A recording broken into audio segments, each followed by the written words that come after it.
Hello छात्रों। तो देखिए दोस्तों, आप सभी को मैं चैप्टर 2 पढ़ा रहा था। इस चैप्टर 2 की कल आपको एक वीडियो प्रोवाइड की गई थी जिस पर आपको न्यूमेरिकल बताया गया था। फिजिक्स का ये चैप्टर 2 12th फिजिक्स का है और इस चैप्टर का नाम है स्थिर वैद्युत विभव तथा धारिता। तो यहाँ पर आपके क्वेश्चन बताए जा रहे हैं अभी विभव वाले, फिर इसके बाद आपके धारिता वाले भी बताए जाएंगे। तो देखिए क्वेश्चन आपका आज पहला क्वेश्चन है जो आपका आपकी स्क्रीन पर आपके सामने है। फिजिक्स चैप्टर 2 चल रहा है यहाँ पे। तो चैनल पर पहली बार आ रहे हैं तो सब्सक्राइब करके बेल नोटिफिकेशन को प्रेस कर लीजिए, क्योंकि आपको physics chemistry math 12th class का पूरी तरह से यहाँ पे कंप्लीट पढ़ाया जाता है। तो देखिए आइए स्टार्ट करते हैं।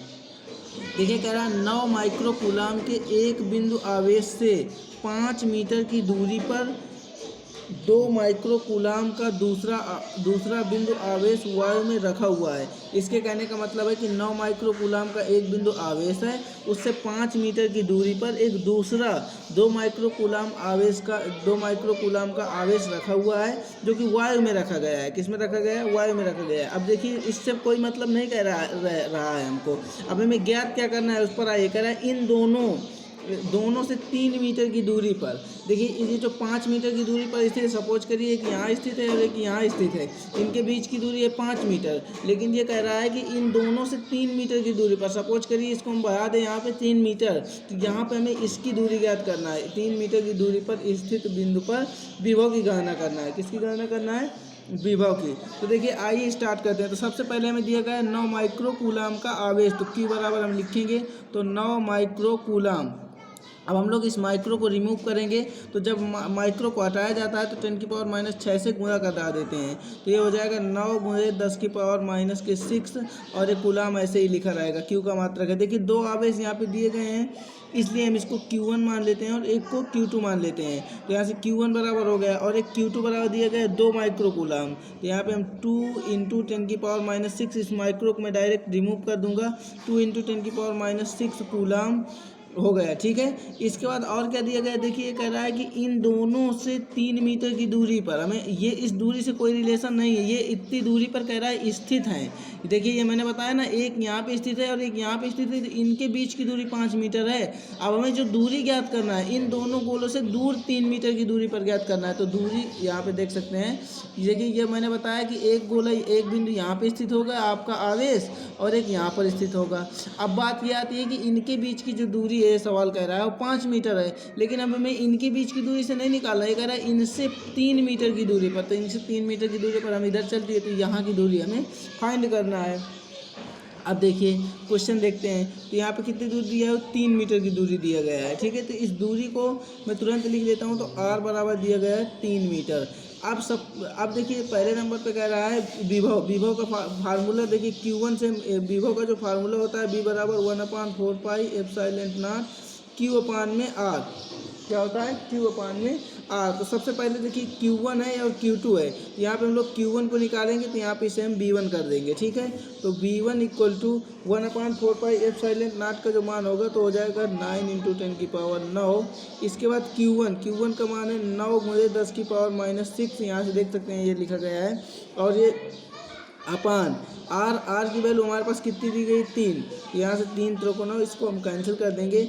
अब देखिए यहाँ पे क्या आ जाएगा? V1 = निकल के आ जाएगा हमारे पास 3 × 10⁻+9 और 10⁻⁻6 घट जाएगा तो 10⁻³ आ जाएगा। ठीक, तो जो हमारा वैल्यू है वह निकल के V1 की वैल्यू जो निकल के आई है, तो देखिए यहाँ पे 9 × 3 = 27। तो यहाँ पे हो जाएगा 27 × 10⁻³। इसको हम लिख सकते हैं 27 जितनी पावर लगी होती है उतने ही जीरो। तो यहाँ पे 27,000 हो जाएगा। अब V का मात्रक होता है वोल्ट। क्या होता है? वोल्ट।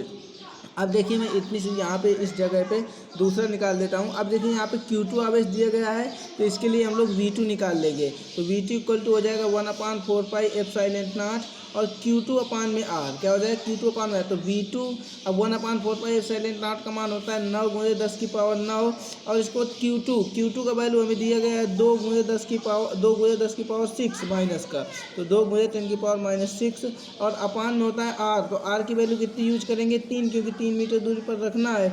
यहाँ से 3 यूज कर लेंगे, 3 × 3 = 9। अब V2 = हो जाएगा 3 दूनी के 6, और देखिए यहाँ से 3 जीरो निकल आएंगे तो 6000 हो जाएगा। ये 10 की पावर प्लस का 9 में जब 10 की पावर -6 आप घटाएंगे तो 10 की पावर +6 बचेगा, 10 की पावर +3 बचेगा।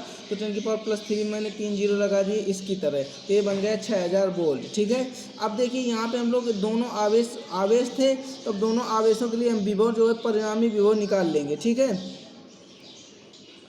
तो यहाँ पे हम लोग निकाल लेंगे तो B = B1 + B2 होता है। ठीक है, तो B बराबर हम B1 की वैल्यू में कितने निकाले हैं 27000 + 6000, इनको ऐड कर देंगे तो हमारा आ जाएगा 33000। कितना आ जाएगा 33000 वोल्ट। B बराबर आ जाएगा 33000 वोल्ट। तो ये आपका आ जाएगा आंसर। देखिए इस सवाल को मैं एक बार फिर से समझाने की कोशिश करता हूँ। यहाँ पे देखिए लिखा गया था 9 माइक्रो कूलाम के एक बिंदु आवेश। तो मैंने यहाँ से देखिए माइक्रो कूलाम से हमें पता चल गया कि जो वैल्यू है आवेश की दी गई है। तो मैंने यहाँ पे Q1 ले लिया, Q1 = लिया 9 माइक्रो कूलाम। अब इस माइक्रो को मैंने रिमूव किया तो 10 की पावर -6 से मल्टीपल करवा दिया तो Q1 की वैल्यू हो गई। कह रहा है बिंदु आवेश 5 मीटर की दूरी पर एक दूसरा बिंदु वायु में रखा हुआ है जो कि 2 माइक्रो कूलाम का है। तो इस माइक्रो को हटाने के लिए आपको पता ही है क्या करते हैं, तो मैं 10 की पावर -6 से निकाल दिया तो Q1 Q2 की वैल्यू निकल आई। अब कह रहा है इन दोनों से 3 मीटर की दूरी पर, तो इन जो दोनों आवेश हैं इनसे 3 मीटर की दूरी, यानी R का मान निकल के आ गया 3 मीटर की दूरी पर विभव ज्ञात करना था। तो B1 निकाल लेते हैं और B2 निकाल लेते हैं। B1 B2 किससे निकालेंगे, B का एक मोइन फार्मूला होता है B = 1/4πε0Q/R। लेकिन यहाँ Q1 था इसलिए मैंने B1 कर लिया और यहाँ Q2 था इसलिए इसे B2 कर लिया, और परिणामी फार्मूला होता है B = B1 + B2, तो इसको ऐड कर दिया तो आंसर निकल के आ गया। आई होप आपके समझ में आ गया होगा ये क्वेश्चन, बहुत ही अच्छा क्वेश्चन था। चलते हैं नेक्स्ट क्वेश्चन की ओर। तो देखिए नेक्स्ट जो क्वेश्चन है वो लिखा गया है वैद्युत स्थैतिकी क्षेत्र, यानी कि वैद्युत क्षेत्र E = 2I + 4J + 7K में रखने पर पृष्ठ S = 10J से होकर कितना फ्लक्स गुजरेगा, यानी कितना फ्लक्स बाहर आएगा। तो देखिए यहाँ पे हमें वैद्युत फ्लक्स निकालना है। सबसे पहली बात वैद्युत फ्लक्स निकालना है, और E = हमें कैप में वैल्यू दी गई है 2I + 4J और प्लस का 7K। ठीक है, इसके बाद S = भी हमें दिया गया है 10 का J। सबसे पहले मैं आपको मैथमेटिक्स का एक रूल बता देता हूं। जब आप I के साथ कैप में मल्टीपल करवाते हैं तो 1 आता है, लेकिन अगर I का आप J में करवा दें, I का आप J में मल्टीपल करवा देंगे तो उसका मान 0 हो जाएगा। तो देखिए यहाँ पे फाई = आपके पास फार्मूला होता है E.A। अब जब हम लोग इस डॉट को हटाते हैं तो सीधा cos थीटा जो हो जाता है, लेकिन यहाँ पे A ना दे करके S दे दिया है तो हम लोग इसे S कर लेंगे। अब हमें डॉट हटाना नहीं क्योंकि हमें डॉट करना है। थीटा की वैल्यू अगर D होती तो हम इस डॉट को हटा करके इसको लिख सकते थे ES cos थीटा। ठीक है, लेकिन अब हमारा काम यहीं से बन रहा है, तो हम E की वैल्यू यहाँ पे कितनी दी गई है 2I + 4J + 7K। अब इसका हमें डॉट करवाना है किससे, 10J से। तो मैंने अभी आपको बताया कि जब आप I का I में मल्टीपल करवाएंगे तभी 1 आएगा, J के J में करवाएंगे तब 1 आएगा, K का K में करवाएंगे तब 1 आएगा। लेकिन अदर में करवा देंगे J का K से या I का J से तो वहाँ पे 0 हो जाएगा। तो देखिए ये जब 10 का I वाला कोई पद है नहीं तो इसको हम बना भी सकते हैं। अगर आप बनाना चाहते हैं तो इसका मान हम ऐसे लिख सकते हैं 0I + 10J और प्लस 0K। लेकिन इसको लिखने से कोई मतलब नहीं है। J की जो वैल्यू होगी सीधा ही आई J से J में मल्टीपल होगा तो फाई बराबर हो जाएगा, सीधे इसका मैं मल्टीपल करूँगा 10 में तो 10 चौको 40 और J × J का मान कितना हो जाता है 1 हो जाता है। ठीक है, तो फाई = आपका निकल के आ जाएगा 40। अब जो इसका मात्रक होगा वह होगा, देखिए यहाँ से मात्रक आप निकाल सकते हैं सिंपल सा। अगर आपको फार्मूला पता चल गया तो आप मात्रक निकाल सकते हैं। देखिए ई का जो मात्रक होता है N/कूलाम। क्यों होता है, क्योंकि देखिए ये ए होता है क्षेत्रफल।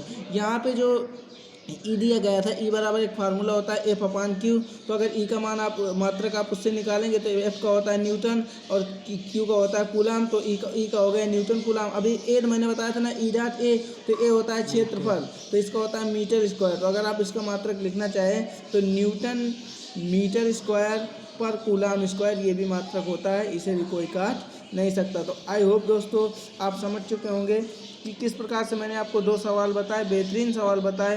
तो आप इस वीडियो को ज़्यादा से ज़्यादा शेयर करें, चैनल पर पहली बार विजिट कर रहे हैं तो सब्सक्राइब जरूर करें। तो मिलते हैं नेक्स्ट वीडियो में, तब तक के लिए जय हिंद।